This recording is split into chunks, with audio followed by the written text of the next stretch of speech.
Alright, what is up mga kapamilya? Hello, hello, good afternoon everyone, and welcome to Star Magic Spotlight Press Conference. My name is Ayana Perlas, your host for today, and grabe guys, sobrang excited ako to be your host. Grabe guys, like what I mentioned last week, we are going to make this Spotlight Press Conference very, very special. And speaking of special, feel ko, ito, magiging mas special pa yung press conference na to because, saan ba tayo ngayon guys? Nandito tayo ngayon sa bahay ni Kuya! Yes! Oh my God! Oh my God, guys, nagpa-fangirl talaga ako ngayon kasi I'm a very big fan of PBB.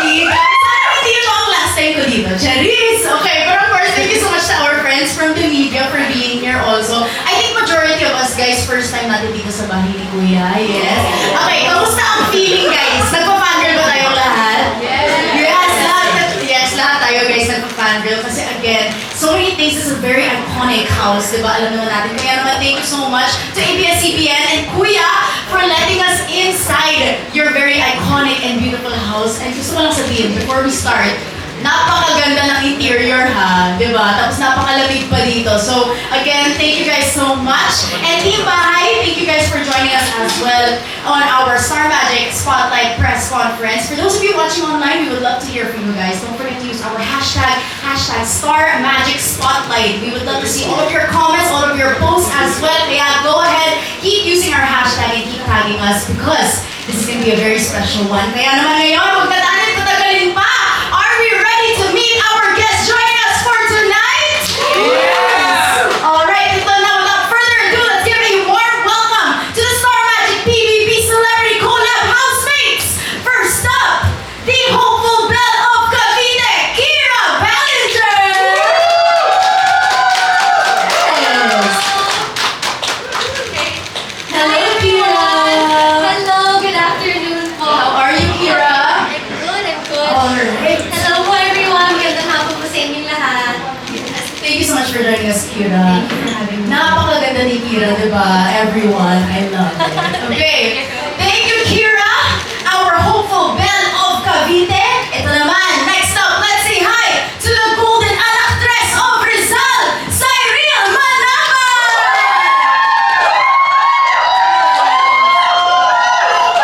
Cyril, isang round ka naman dyan. Go. Yay!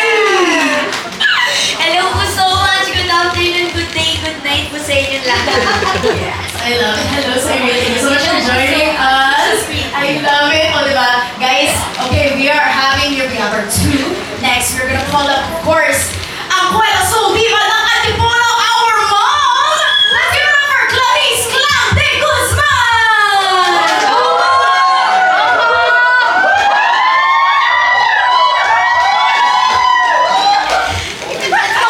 Okay naman dyan. Okay! Hello po sa inyo lahat. Maraming salamat po sa pagpunta sa tribunal na ako. 16th birthday Yes, po! 16th birthday. Enjoy, guys. Thank you, Ate Clam. Ito, last but definitely not the least, let's welcome our sassy Urika Iha of the Gig, Bianca De Hoya!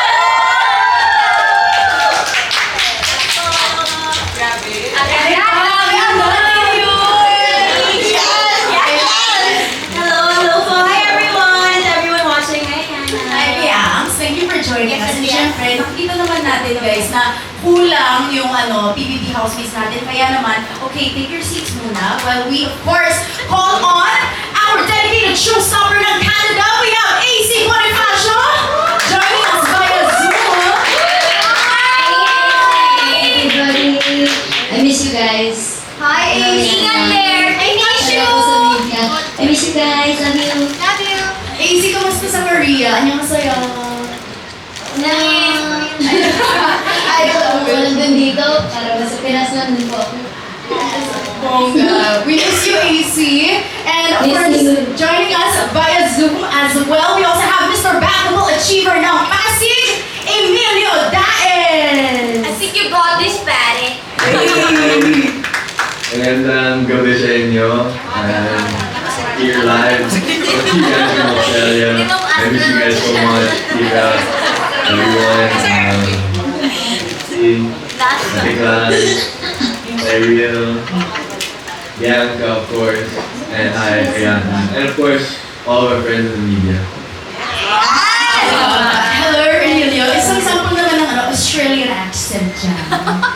How are you going, Ayana? Spotless. I love it. Thank you so much, Emilio and AC, for joining us and taking the time to be with us via Zoom. But of course, before we continue our kwento session with you guys, we prepared something special for you. Kaya naman, let's all watch this.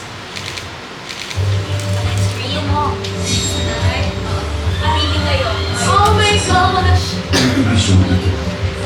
Isang kasaysayan din ang buksan. Ang pagsasama ng mga kapuso at kapamilya housemates sa loob ng family.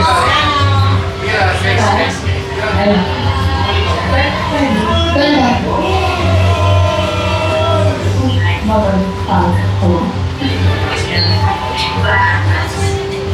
Hinggalin kayo sa katulad. At ibang nakakasama kayo sa inyong mga katulad.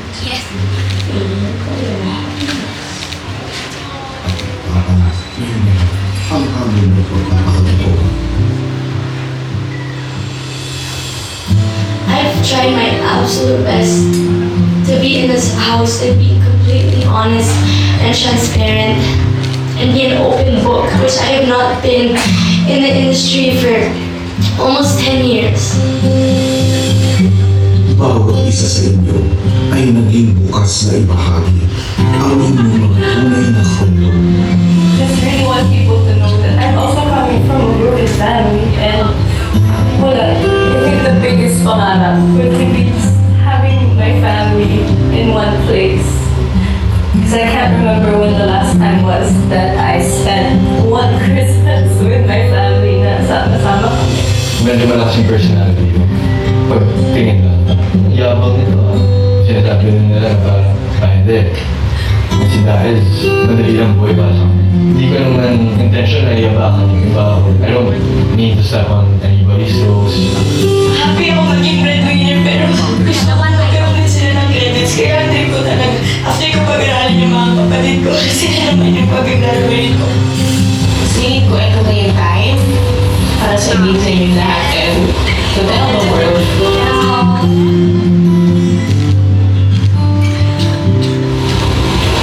But I'm not straight.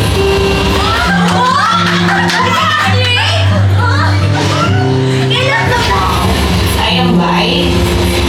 Yung kinukwento ko sa inyo na may 4 years akong partner. Yes, I have a partner for 4 years. Her name is Tina.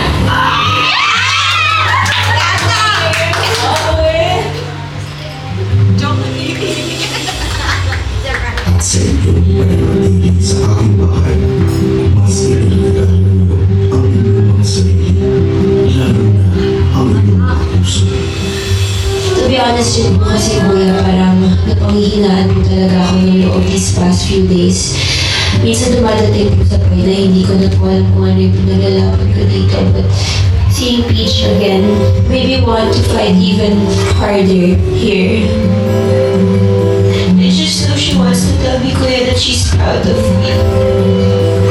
And I know she's proud of me, kuya. Sa bawat pagsubok ng tatag ninyong hinarap at mahusay na pagkisama, ibinahagi ninyo sa isa't isa. Ipinakita niyo ang galing at pagmamahal ng isang tunay na kapamilya.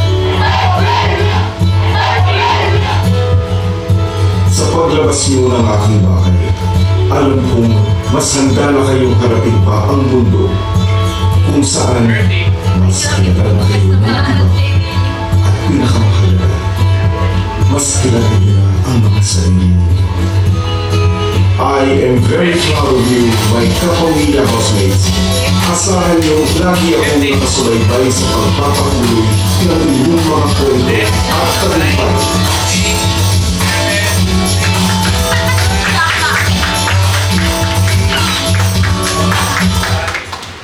Ayan. Congratulations to our Kapamilya housemates for the first ever PBB collab. Grabe, napaka-successful ng season na to. And from watching that, yung VTR natin, anong masasabi niyo sa season ninyo? Nakaka-fragile panoorin yung playback. Ano, it brings back so many memories and it just makes me feel even more grateful to be here. Yun. Thanks, Steve. Ang cute niya panoorin. Looking back, parang ang sarap pala ng samahan natin, sobrang light pala yung akala natin ang bigat-bigat ng mga loob natin. Kung pinapanood ngayon, ang cute-cute, tapos kitang-kita yung connection ng bawat isa. Ayun, nakakatawa.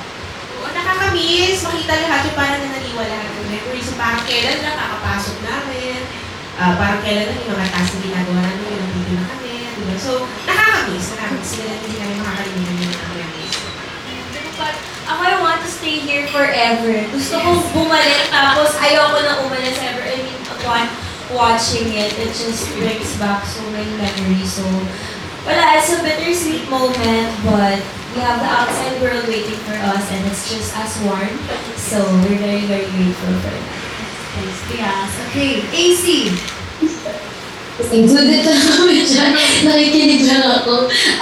No, but also, me, same with them, it brings back so many memories, and that was only a portion of what actually happened inside, and I'm just so happy that I was able to create a new family that I will definitely bring on for the next few years and whatever time. But you know, I'm very, very grateful for this journey.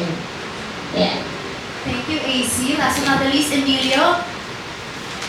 Oo, grabe. Sobrang saya naman ito. Lahat ng mga memories na yan, it makes me miss the house and of course, you guys so much more, the housemates. PBB really changed my life and I think it's really been one of the biggest blessings for me. I'm so grateful that I was able to make connections with these housemates in front of you and of course, everyone from GMA as well. So yeah. Thank you so much, Emilio. And kitang-kita naman that this season, it's true, brought a lot of connections. Not only that, alam naman natin that finally we were able to collaborate with our Kapuso artists. Kaya shoutout din sa ating mga Kapuso housemates watching us. Thank you guys so much for being a part of this very big season of PBB. Pero huwag na natin patagalin pa guys. Of course, syempre alam naman natin, mainit na yung panahon ngayon. Pero mas magiging mainit pa with our friends from the media dahil they have their questions for you guys. Kaya now you're gonna open the floor to some of our friends from the media. Okay, so first up, we have our question from John Bueno of Kumagkao.com. This one is for AC. Alright, AC, what have you learned in this PBB journey? Oh, like what I said in my previous interviews, it's something that Kuya told us during one of our first punishments. Was our mistakes don't define us. They are moments in our lives that just happen because again we're not perfect. But what matters the most is moving forward and learning from it. And I will not let my mistakes define me. A lot of people in the outside world do, but I don't. And I will just be getting better and stronger and growing from here on out. So yun po, mistakes don't define me. Thank you so much, AC. I think that's what's very nice about being part of the Big Brother house. Is parang not only do you get to know different personalities and different people, but syempre, you get to know more about yourself as well. Thank you so much, AC. Okay, next question from John Bueno is for Kira. Yes. Alright, Kira, you've done pretty good in movies even before you went inside PBB. So what do you think you have gained from staying there, and how would you use it to become an even bigger star? Bigger star. Bigger star, yes. I would like to use respected actor ko. I think what I've learned or what I can bring with me from the house into the acting scene is really how to develop a character. You know, it's really my first time to be surrounded with lots of people my age, which is very unusual for me kasi in my life talaga before PBB, I'm very isolated. I don't really have like a lot of friends. So here in the house, I got to be with so many different personalities, so many colors. So I guess that would really, really help me in terms of making a character. Ayun po. We're so excited for you, Kira. Thank you so Thank much. you. Congratulations, Kira. Okay, ito naman for Bianca. Okay, Bianca. Do you sometimes feel that you are getting torn between boys or different love teams? Wow. Ako, personally naman, I see both partnerships as blessings. It's really nice, and I'm very, very grateful to be given the opportunity to be able to grow with two different people with beautiful hearts, beautiful souls, and genuine connections. So, if natutuwa ako, no, but and very, very grateful for the both of them and the support that each fandom has given us. Thanks, Bianca. And syempre, alam naman natin na, of course, the Philippines is very known for the love teams, but I think it's also nice that Bianca gets to explore with different people, different artists, kaya naman, yes, the support, Bianca, yes. Wilka does BA. Thank you so much, Bianca. Okay, next naman for Cyril. Okay, Cyril, thinking back, would you prefer staying longer in the PBB house? What do you think would you have done differently? Or are you at peace with your choices? Siguro po, wala po akong babaguhin kasi ayun, masaya naman po yung buong stay ko. And yes, gusto ko mag-stay longer. Kung sakali, magiging consistent lang siguro ako the way I treat each and every one, the way I care for them, the way I listen to Kuya, and yung motivation ko, yung fire sa loob ko, patuloy lang siya. Feeling ko talaga walang magbabago kasi wala naman akong pinagsisiyan sa buong stay ko sa loob. Yeah. We're so proud of you, Extra. Cyril. Thank you Yes, po. thank Content. you. O, diba? Content siya. I love it. Thank you so much, Cyril. So much. Okay, ito naman for Emilio. Okay, Emilio. Do you feel a lot more independent now and have carved your own path and not in the shadows of your equally good-looking brother? Well, shout out to my brother, Meg. I never felt naman that I was in his shadow. But of course, you know, in my 1 year in this industry, I really felt like I've grown as a person. This industry has taught me so many things. Grabe namin talaga natutunan. Especially dito sa bahay ni Kuya. I think I'm still a work in progress. Marami akong, there are many things I'm happy about, but I know that I have so much more to learn. And I'm just ready for it. Thank you so much, Emilio. Yes, diba? We're so happy din for Emilio. I think kahit na Emilio comes from a well-known family, parang it's nice that he is able to grow in his own path, diba? Congratulations, Emilio. Okay, last but not the least for Ate Clang. Ate Clang, your question is, sino ba talaga ang favorite mong anak? Yan ang tanong. Ate Clang. Oh my God, thank you for the wonderful question. I'd beg to disagree. I second the motion. Sino po ba itong anak? Well, lagi ko namin naman ang sagot. Lahat ko naman lahat. Actually, nagulat na akong dami ko ng anak ngayon. And lahat naman sila, tinuturing ko talaga ding anak. It's just that meron talaga din, di maiwasan din sila naging ka. Diba? So, sa mga naging anak, lagi ko naman sinasabi si Esther at si Will. Yan. Hindi pa naman natuloy si Adam sa akin. Lalo na si Esther. So, yeah, di ba close ko talaga. But, super love na love ko naman lahat. Equal now yung love ni Mom, di ba? I love it. Thank you so much, Ate Clang. And thank you to John Bueno for your questions. Thank you, John Bueno. Okay, ngayon naman, we have a question from Juno Reyes of Rappler. Alright? Hi, Juno. Okay, this question is for Emilio. So you took on the lead role of Uno in Love at First Sight. First things first, are there any parts of Uno that you feel inside? Marami. I think one definitely is our love for basketball. Very, very, very passionate about basketball. Personally, it was my first sport growing up. I played it all throughout high school.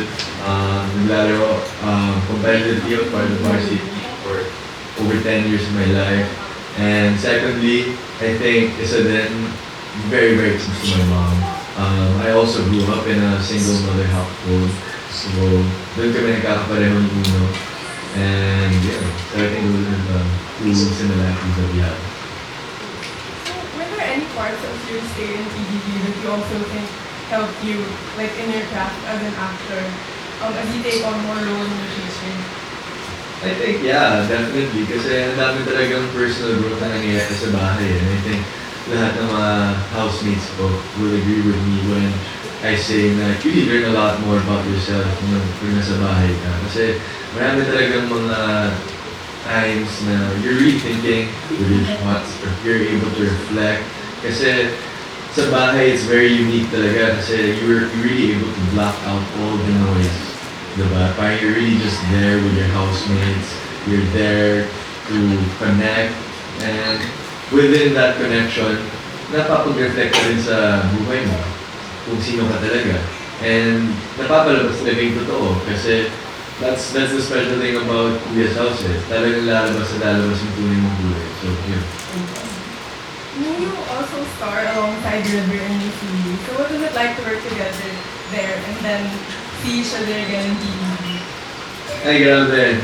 Never na kami nag-iwalay ni Liver. Sa unang project namin kami magkasama. Sa huling project ko, siya pa rin magkasama ko. So, you know, it's always a good time with him. He's my best friend in this industry and I'm looking forward to more projects with him. Thank you. And then these questions are for Tommy also. So, on the show, and we saw also a while ago sa playback, he came out as bisexual. And I don't know if you knew, like, when you were in the house, but it was really celebrated by Filipinos on the internet. But when you were in the PBB house, how did you think people would react, like the people in the outside world? Thank you.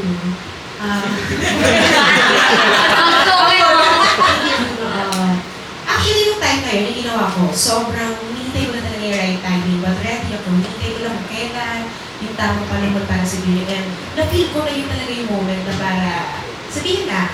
And by that time, wala, hindi ko iniisip kung ano yung iniisip ng tao sa labas. Ang importante sa akin yung present namin doon at that time. Sobrang ang nangingibabaw sa akin was happiness and excitement. Sabi ko, bahala na kung tatanggapin ako ng tao sa labas. Yung pinipray ko, I hope sana mahalin pa rin nila ako, hindi magbago pagtingin sa akin ng mga sumusuporta sa akin sa labas. Ayun, so yun ang pinipray ko. But nung nangyayari talaga yun sa akin, gusto ko na talagang gawin is maging totoo na sa lahat. Sabihin na yun na lang na tinatago. And ayun, sobrang happy ko. Hindi ko naman talaga pinasasisihan. And then sa mga susunod na taon, how do you envision like the representation of the LGBT community gets in the industry? Well, sana ngayon naman tingin ko mas talagang tinatanggap na tayo, tinatanggap na kami, no? Lalo na din si Bebe. So, lalo pa siguro tatagal, feeling ko mas namin pa maging representatives ang ating community. Isa-isa nang magbubukas sa mga pinto. And alam ko mas mamahalin pa yun ng mga tao ngayon. Dahil nandito na kami. Yan si Esnir, di ba? Nakasali pa sa Big Four. So, tingin ko naman, mas madami pang magiging opportunities talaga soon. And I wanted to ask also about your music. Can we expect any more new releases from you in the future? Yes, actually po, ongoing na po ngayon yung next album ko, under Star Music. Ayan, nabangat po ito yung ano ko doon na. Duet ko. Yes, duet ko yun. So, ayan, nabangat niyo po, nag-start na po ako mag-record ng aking next album. Sana po, puputasan na lang.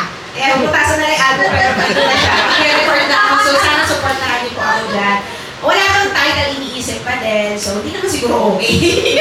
Pero abangan niyo po yan. Marami pong pinaghahandaan. And abangan po nila sa mga susunod na panahon. Thank you. Congratulations. Yeah, and yes, pwede ba? This September pala magkakaroon din po ako ng solo concert.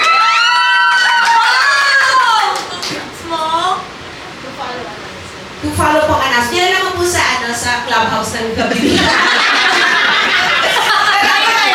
Tayo lang, intimate. Tayo lang. Pero abangan niyo po yun is September 26. Thank you so much, Juno Reyes of Rappler. Thank you so much. Congratulations, Ate Clang. Love it. Bongga. Okay. Ngayon naman, we have questions from Roldan Castro of Abante Tonight, Showbiz Police, and Marisol Academy Tonight. Okay, for Ate Clang, ano ang pinagkaiba ni Clang noong bago pumasok at paglabas ng PBB? Well, siguro yung Clarice ngayon, masasabi ko po na mas may tiwala na sa sarili, mas may self-confidence na, mas alam na yung, mas hindi natakot kasi mas malaya din ako, wala na akong tinatago. Yun ang nararamdaman ko talaga ngayon eh. Compared before na feeling ko, parang may naka-angkla, parang may isang pumipigil. Ngayon, wala na akong tinatago, really open na sa lahat. Sobrang, mas may self-confidence na po talaga ako ngayon. Sana, mas matagdagan pa. konti pa. With the help of mga people po na nagmamahal sa akin ngayon sa paglabas, hindi ko rin talaga in-expect na embrace nila ako ng gano'n. Akala ko talaga paglabas ko puro bashers. Baka maraming yung ayaw sa akin. But ayun, meron naman, marami naman kahit pa paano ko nagmamahal. So, yun, nakakatulong din mag-boost yung confidence ko. So, We're so happy, Ate Clam. Grabe, kailangan pa ba ng confidence boost? yes, and I'm so happy na ngayon po talaga nakita na nila yung side ko na ayun. Hindi ko Yes. talaga napapakita before. Kasi lagi na pag kumakanta ako, tahimik ako eh. Kinakabahan kasi ako lagi. Pag once makakanta ako, lagi ako kinakabahan. So, I'm so happy na nakita nila yung clown side ko. Hindi na si Clam. I love it. Thank you so much, Ate Clam. Okay, ito naman kay Cyril. Okay. Kamusta yung experience mo na walang cellphone at nung magkaroon ulit ng cellphone paglabas ng bahay ni Kuya?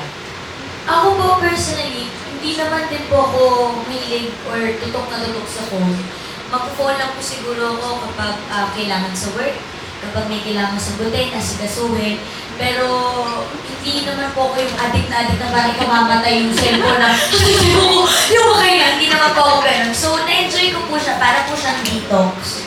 Hindi ko naman siya inanap-hanap, hindi rin ako gano'ng nag-adjust paglabas, hindi rin ako yung nangapa, gano'n. Siguro marami nalimutang password, pero hindi naman yung ano ba to, ganyan, hindi naman gano'n. Parang ayun lang, yung password lang po, tsaka na ano lang siguro na overwhelm sa mga kailangan replyan, yung mga kailangan i-check na schedule, gano'n. Pero inside, hindi ko po talaga na-miss yung phone ko.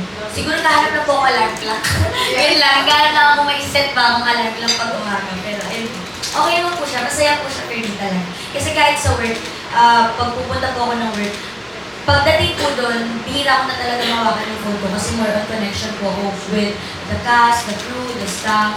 Gusto ko po talaga yung dinadagdag ko sila lahat hanggat maaaring po kami. Cyril, sabi mo parang detox. Masasabi mo ba na very refreshing yung walang cellphone o refreshing, di ba? Refreshing po siya, opo, kasi di ba parang ngayon, umiikot na po lahat sa cellphone. Talagang sobrang accessible na po na lahat through phone. So, refreshing na, kaya pala mag-survive ng, God bless you po, kaya pala mag-survive ng mga tao. Kaya pala namin mag-survive at mag-enjoy for a month or sila more than nang walang gadget, walang kahit anong balita from outsiders. Refreshing siya kasi ang tahimik eh. Mayabang ka, wala kang inisip na, hala, baka may nasabi sila sa ginawa kong ganito. Parang gawin mo kung anong gawin mo ngayon, kinabukasan wala ka namang malalaman kung anong ginawa, kung anong paki nila sa ginawa mo kahapon. Parang ganun. So, refreshing siya. Breath of fresh air. I love it. Overthinking, ganon. Thank you so much, Cyril. Okay, ngayon naman for Bianca, but before our question, Bianca, congratulations. We are trending number 4 in the Philippines. Bianca, Spotlight First One. Yes, I love it. Okay, so Bianca, ang question is, pinanood mo ba ang mga comments sa'yo ng mga housemates mo at nung na-nominate ka? If yes, anong honest na naramdaman mo? Well, dito naman sa bahay ni Kuya and even outside, naniniwala ako na dapat naman talaga hindi tayo tumigil sa pag-grow. So, upon hearing that, I really took it as constructive criticism in order for me to become a better friend, a better person. So I really took it lightly. Every time naman nagkakaroon ng ganong klase mo sa dito sa loob ng bahay, my first time ever I remember was with Ate Clam. Yung mga ganong bagay talagang hindi naman dapat talaga dinidibdib because it's all really coming from a place of love. So, ayun, every time I hear those kinds of things here inside the house and even yung paglabas ko with the people, with the things that I read, siguro I just really take what matters the most. And from there, like what I always say, kilala mo kasi yung sarili ko among all the other people. So I just take what matters and then from there, I take the time to grow. Thanks, Bianca. Actually, gusto ko lang sabihin, bilang kapatid ko sa Rise Artist, ito si Bianca. Very open-minded and open to criticism si Bianca. Every time I see her, very open to growth siya. So, thank you so much, Bianca. We are proud of your growth also. Okay, ito naman for Kira. Okay, Kira, kamusta na kayo ni Brent ngayon pagkatapos na maanghang na sagot niya as a PBB Challenger? Sino yun? Oy guys, joke lang, meme lang. Kami ni Brent, super okay na kami. Love ko si Brent. Yun lang. I honestly don't know what to say anymore pag tinatanong ako. Sa dami ng beses na tinatanong ako. Pero love ko si Brent. And I know what he said was really just in the heat of the moment. I did not take that personally at all. So, ayun lang, sobrang okay kami. And I believe after that task, parang nag-hug kayo, nag-apologize kayo sa isa't isa. Yes. Actually, sobrang na-appreciate ko siya. Kasi nung pinag-meet kaming lahat ulit, he's the first one to come and hug me. So, I knew in that moment na talagang pinag-isipan niya siguro yung sinabi niya na baka nakasakit ka sa akin. So, I appreciate him for hugging me first. Thank you so much, Kira. Thank you. Okay, last question is for AC. Okay, AC, ano pwede mong i-share sa amin sa experience mo sa pagiging inactive sa social media dahil sa pagpasok mo sa PBB at nung paglabas mo ay bumalik ka na sa social media?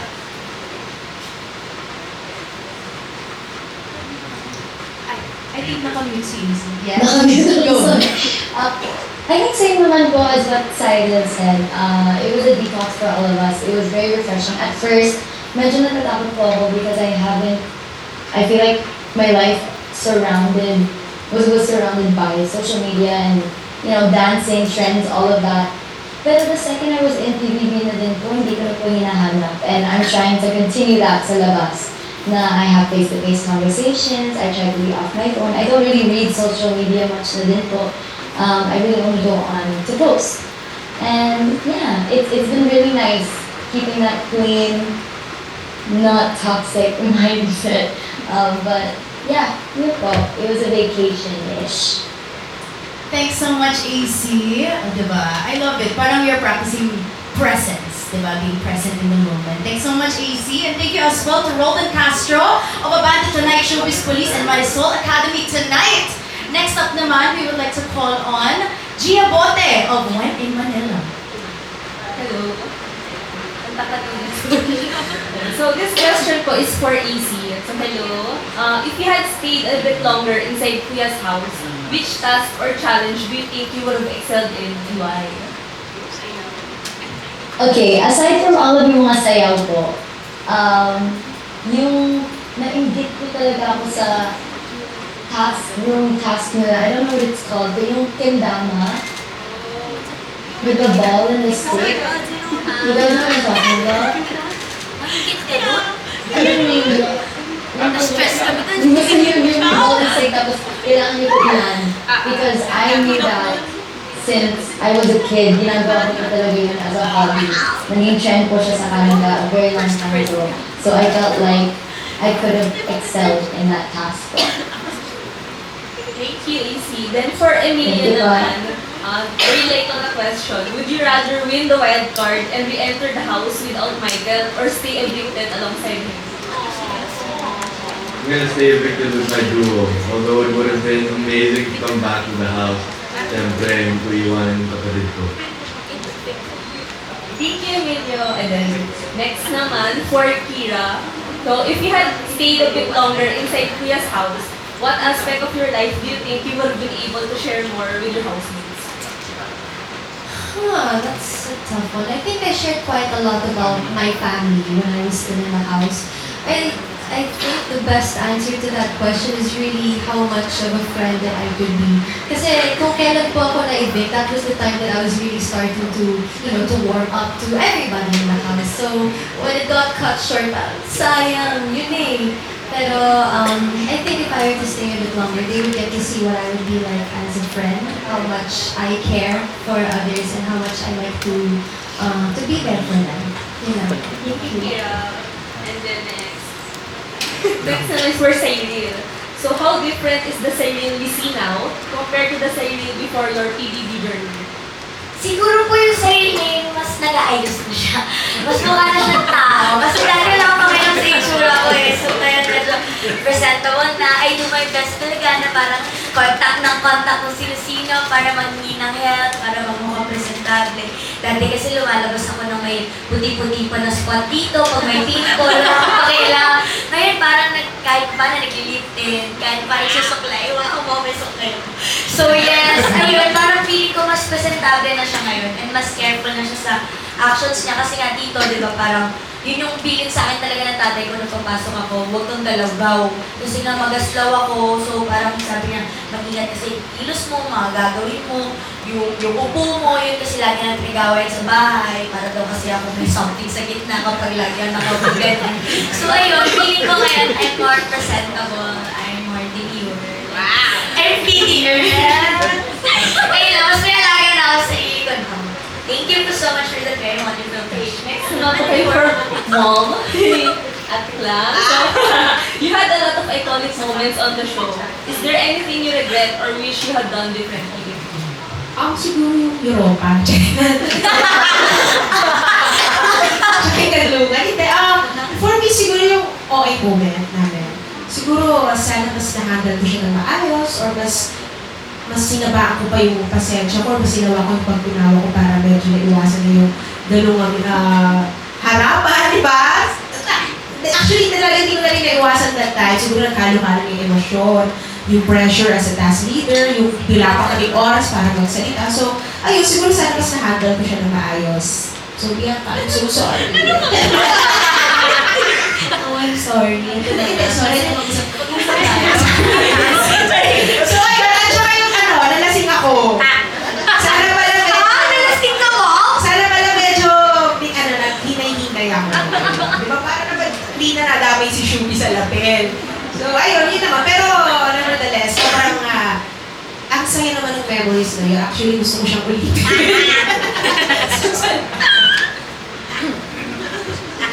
Okay, the last question is for Bianca. So after your PBB journey, did your perspective on love and friendship change? Wow. Ako naman, siguro one of the major things that I learned inside this house is that no relationship or friendship is picture perfect. As much as you try to control the situation, hindi talaga, wala talaga, hindi mo siya makokontrol. But with my housemates, the people that I've grown to love, I really learned how, nagalit ako with them, I laughed with them, I've discovered so many new emotions with them. But I guess at the end of the day, yung isa kasi sa mga fears namin nung dito pa kami sa labas was that kapag nasa outside world ba tayo, magbabago ba kasi may ingay na ng outside world tapos may distractions na. But one thing na pinangahawakan ko talaga yung namin lahat is that at the end of the day, we really choose each other. So I guess that's one of the main things that I do is panindigan yung isa't isa, yung friendship na at yung pamilya na buo namin dito sa Thank you po, stay book and busy. Yes, thank you, Gia Bote of When in Manila. All right, thank you so much. And that concludes our questions or our question and answer portion with our friends from the media. Thank you to our friends from the media for being here. Yes. And that wraps up our first batch for today's Spotlight Press Conference. Napakaluto po natin ang pamilya ex-office natin. Here at sa Real at Clown Bianca, Stacy, and Emilio. Thank you so much for joining us. Ayan. All right. So yes, like what I mentioned earlier. Okay.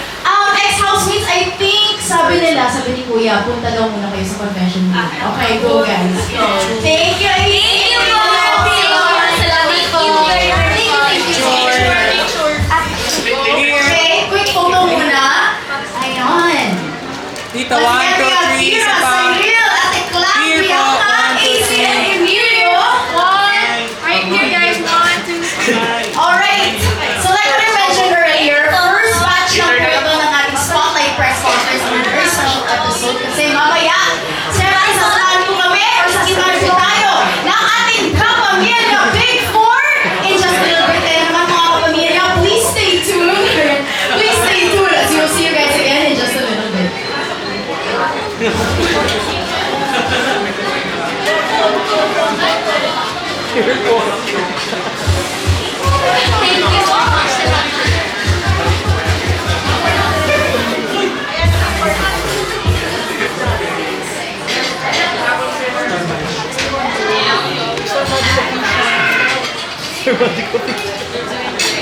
Sir Magic Match sa official.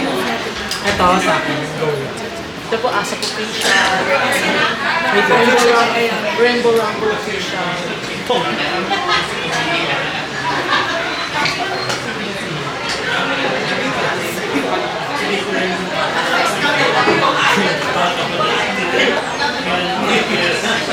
Standby po. Ibang kamay ang alam niya. Ibang kamay ang alam niya. Kamay ni Dix. Ay, ito yung sige na